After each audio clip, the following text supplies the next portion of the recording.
Buenos días, nuestro tema a exponer es examen físico de hombro. Debemos investigar los antecedentes como algún traumatismo, algún antecedente de una enfermedad inflamatoria, enfermedad cervical previa o los riesgos laborales. El dolor de hombro proviene de la articulación glenohumeral, de la bolsa subacromial y de los tejidos blandos periarticulares. Si hay afectación del tendón bicipital, lo que debe hacer el examinador es palpar el surco y pedirle al paciente que rote el brazo hacia adentro y hacia afuera. Debemos de recordar que el manguito de los rotadores está conformado por los músculos supraespinoso, infraespinoso, subescapular y el redondo menor. En el interrogatorio debemos preguntarle al paciente acerca de la aparición del dolor. Si este es brusco, nos orienta hacia una rotura tendinosa, una luxación o hacia un traumatismo. Si este es rápido y con un dolor intenso e incapacitante, nos indica una tendinitis calcificante o una artritis infecciosa. En caso de que sea lento, es una capsulitis retráctil o un deterioro del tendón. También debemos de preguntar acerca de los movimientos, o sea, por ejemplo, si se exacerba con el movimiento del hombro, esto nos sugiere una enfermedad del hombro, y si se agrava el dolor con los movimientos del cuello, nos orienta hacia una enfermedad cervical. El hombro puede realizar los siguientes movimientos en condiciones normales. Tenemos la abducción, que puede llegar a 180 grados, la flexión, que puede llegar también a 180 grados, la extensión, que llega a 90 grados, la rotación interna, rotación externa, y el hombro puede rotar en todo su eje longitudinal. En cuanto a las articulaciones, tenemos 4 articulaciones que destacar aquí. La primera es la articulación escapulohumeral, que va a servir para la movilidad más que para la carga y la estabilidad del hombro. La segunda, la articulación acromioclavicular y esternoclavicular, que va a servir para dar estabilidad al momento del movimiento. La tercera es la articulación escapulotorácica, que va a servir para el movimiento cuando se ven afectadas la articulación escapulohumeral y la bursa supracromodeltoidea. Y por último, la bursa supracromodeltoidea, denominada la segunda articulación del hombro, que va a servir para dar movilidad a la extremidad humeral, que va a estar cubierta por el manguito rotador, compuesta por los músculos supraespinosos para elevación del hombro, los músculos infraespinosos y redondo menor para la rotación externa del hombro y el músculo subescapular para la rotación interna del hombro. Nosotros evaluamos cómo se encuentran los músculos del hombro y el hombro como tal. Observamos adelante, atrás, arriba y lateral. También debemos observar atrofias, hipertrofias, tumefacciones o si los hombros se encuentran al mismo nivel.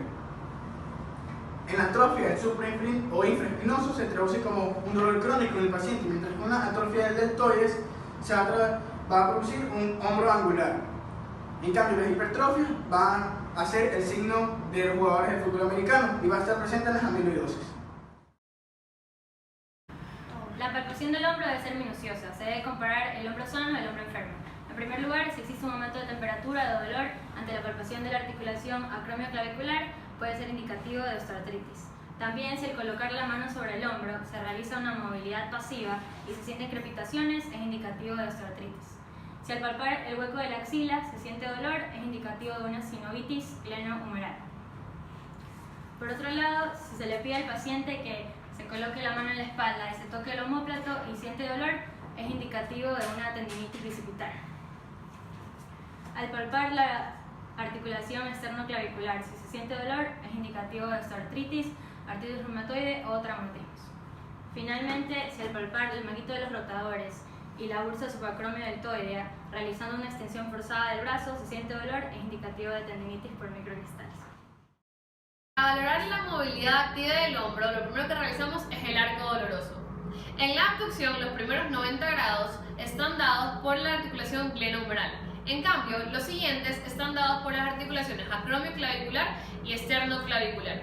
Si existe dolor y se presenta dolor entre los 70 y 100 grados, nos puede sugerir de una afectación del supraespinoso.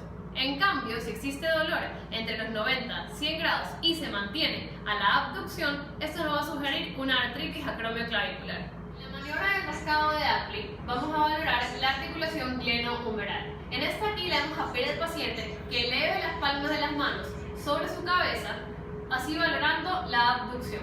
Luego que lleve las palmas de las manos y las junte por detrás de su nuca, valorando la rotación externa, y finalmente que lleve las palmas de las manos por detrás de su espalda y que las junte tocando el omóplato opuesto, valorando la rotación interna. Para valorar la articulación acromioclavicular y esternoclavicular, le vamos a pedir al paciente que protruya y encoja los hombros. En la exploración pasiva del hombro es el médico quien va a realizar los movimientos. De esta forma también se debe de comparar con la movilidad activa, debido a que el paciente puede presentar una limitación de la movilidad activa pero no de la pasiva, en cuyo caso indicaría afección extraarticular, neurológica o por rotura del manguito de los rotadores. También puede pasar que tanto la movilidad activa como la pasiva estén limitadas y exista dolor, tanto en abducción como en rotaciones interna y externa, en cuyo caso indicaría compromiso glenohumeral. La afección es la capsulitis retráctil. Esta de aquí se presenta cuando hay una afección escápulo-humeral. Aquí ocurre una retracción de la cápsula con limitación de los movimientos. Cuando la limitación de los movimientos es total, se denominará hombro congelado.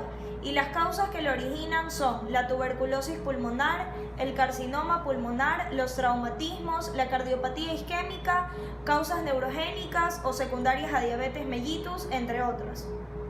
Finalmente, el médico debe reconocer si el dolor que narra el paciente es un dolor de tipo referido o un dolor intrínseco.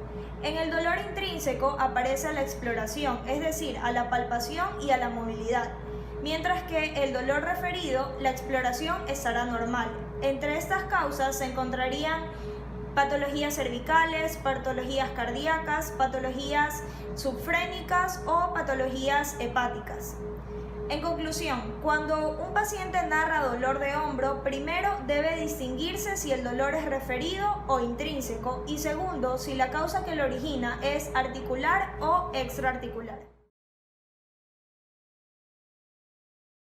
Maniobra del brazo cruzado. En esta maniobra se analiza la movilidad activa del paciente. Se solicita que el paciente eleve su brazo en antepulsión de 90 grados y seguido de esto lo lleve extendido hacia el hombro contrario. Si el paciente presenta dolor al realizar este movimiento, existe una patología acromioclavicular. En la maniobra del brazo péndulo se analiza la movilidad pasiva del paciente. De esta forma se hace una abducción de 90 grados y si el paciente tiene normal sus articulaciones, entonces va a poder mantener de esta forma activa o la deslizará hacia abajo sin dejarlo caer el brazo. Si la maniobra del brazo péndulo es positiva, indicará una afección del supraespinoso y de esta forma, al realizar abducción pasiva en 90 grados, el paciente no puede sostener el brazo y lo dejará caer. Maniobra de Hawkins-Kennedy. Para realizar esta maniobra se le pide al paciente que eleve el brazo con el codo flexionado y el pulgar hacia abajo. El médico deberá sujetar el codo con una mano y el puño con la otra y deberá realizar una rotación interna forzada y luego una rotación externa forzada. Si aparece dolor, esta maniobra es positiva y ocurre en tendinitis del supraespinoso y bursitis subacromial. Maniobra de Neer. Para realizar esta maniobra se debe realizar una flexión forzada del brazo del paciente colocando la otra mano en la escápula para evitar su rotación. Si aparece dolor en la elevación más de 180 grados es indicativa de una laceración del manguito de los rotadores en ancianos o de una tendinitis del supraespinoso o una bursitis subacromial.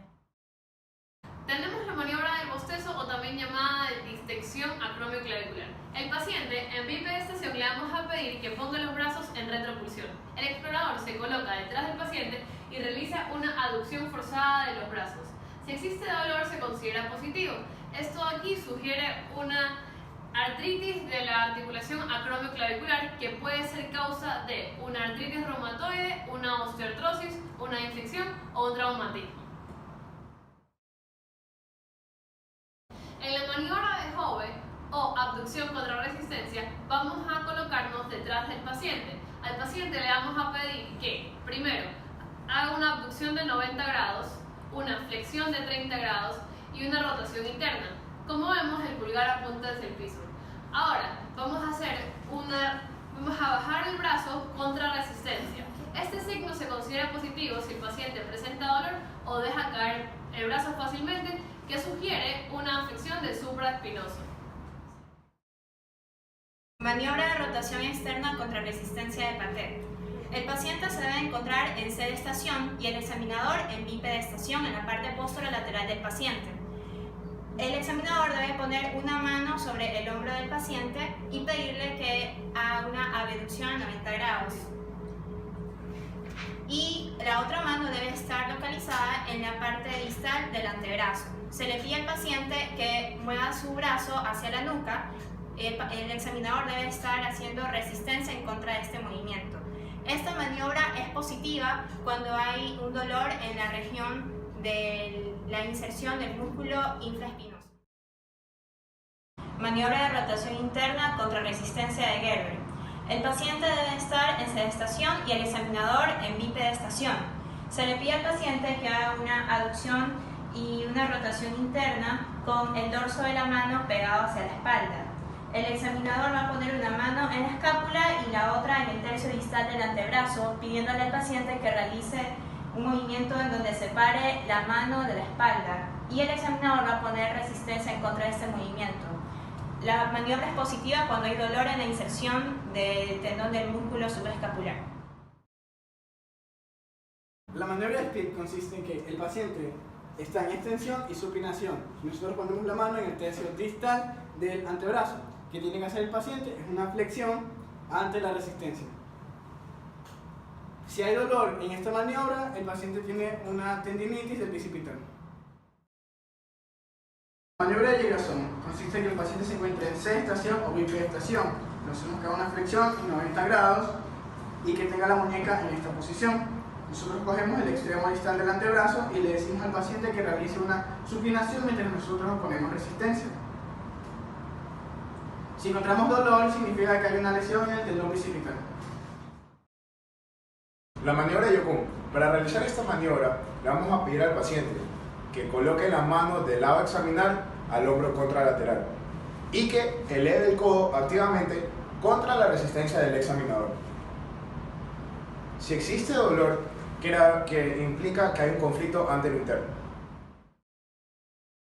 En la prueba del infraespinoso le vamos a pedir al paciente que esté en sedestación o bipedestación, que tenga los brazos pegados al cuerpo, los codos flexionados 90 grados y en rotación neutra. Le vamos a pedir que haga una rotación externa en contra de la resistencia. En caso de que la maniobra sea positiva, quiere indicar que hay una rotura parcial o total del infraespinoso.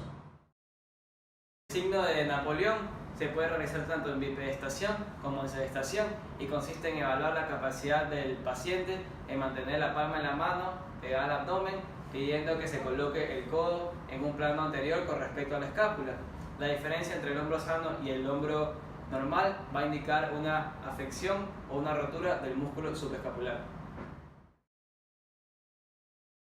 La presión o el Cronin test se debe realizar con el paciente en bipedestación o en sedestación. Primero, el examinador debe colocarse detrás del paciente con una mano cogiendo el brazo del paciente, llevándolo a 90 grados de abducción y 90 grados de rotación externa, y con la otra mano sobre el hombro con el pulgar en la cabeza humeral. La prueba consiste en forzar la rotación externa del hombro y con la otra mano hacer una retropulsión de la cabeza del húmero de atrás hacia adelante. Si hay dolor o apresión, va a existir una inestabilidad crónica anterior.